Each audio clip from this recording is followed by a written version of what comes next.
The crowd is buzzing, New York City. Arthur Ashe Stadium, the stage is set for one of the most historic nights in tennis. Carlos Alcaraz, the young superstar from Spain, is preparing for the biggest match of his season, the US Open final against his fierce rival Jan-Nick Sinner. But then, news breaks that shakes the entire tournament. The President of the United States, Donald Trump, will be in attendance. For Alcaraz, this isn't just any headline. It's a moment that could rattle even the strongest competitor. And for tennis fans around the world, it instantly turned the US Open final into something far bigger than just a sporting event. Carlos Alcaraz admitted when asked that he was caught off guard. Yes, the word he used was nervous. Imagine that, the 22-year-old two-time Grand Slam champion, a man who has already beaten Novak Djokovic, Rafael Nadal, and some of the greatest names in the sport, openly saying that the presence of Donald Trump, the sitting US president, could affect his nerves. Alcaraz told reporters, "I don't want myself to be nervous, attending the match. It's great for tennis to have the president at the final." In that single line, you can hear the mix of emotions, excitement, pride, and yes, a little bit of pressure.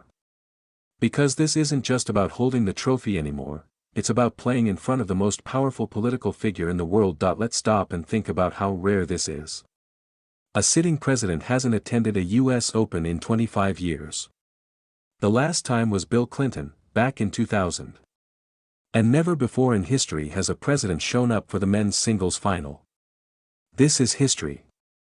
This is new ground, and it's happening now, in 2025, with Alcaraz at the center of it all. Of course, the presence of Donald Trump comes with all the noise, the controversies, the passion, and the division that always follows him. Organizers of the US Open even had to issue strict broadcast guidelines.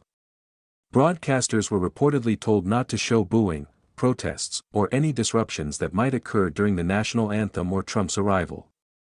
The USTA, the governing body of American tennis, wanted to ensure that the focus remained on the match, not on political drama. But can you really separate the two? When the President of the United States walks into Arthur Ashe Stadium, every camera, every pair of eyes, will be watching, and Alcaraz knows it. Now, think about the psychology of this moment. Alcaraz is just 22 years old. He's playing in his third straight US Open final. He has already carried the pressure of being called the future of tennis, the heir to Nadal, the man meant to lead the sport after Djokovic. That pressure alone is enormous, but now, he has to serve, return, and fight point by point with the knowledge that Donald Trump is just a few rows away, inside one of the luxury sponsor suites, watching his every move. That's not just pressure. That's the weight of history on his shoulders. So, how did Alcaraz respond? Not with anger. Not with fear. But with gratitude. He called it great for tennis. And maybe he's right. Because love him or hate him, Trump's presence brings global attention. Millions of people who might never have tuned into a tennis match are now curious. It's no longer just Alcaraz versus Sinner. It's Alcaraz, Sinner, and the world watching alongside the President of the United States. This isn't just sport anymore, it's spectacle, and here's the drama: Trump's presence could cut both ways. For Alcaraz, it might add motivation, an extra spark. Imagine winning the US Open in front of the president. Imagine lifting that trophy, knowing history will record not just your name, but the fact that a sitting US president was there to see it. That's the kind of story that makes legends, but there's the other side too. Pressure. Distraction. The thought of cameras zooming in, commentators analyzing every reaction. For a player as emotional and expressive as Alcaraz, those little distractions can be dangerous. They can break rhythm. They can change the flow of the match. That's why his honesty matters. He admitted the nerves. But in that same breath, he reminded himself, and all of us, that it's an honor. That it's bigger than him. The match itself will be unforgettable, no matter the result. Alcaraz versus Sinner already feels like the new Djokovic versus Nadal, a rivalry of equals, two young champions pushing each other to the limit.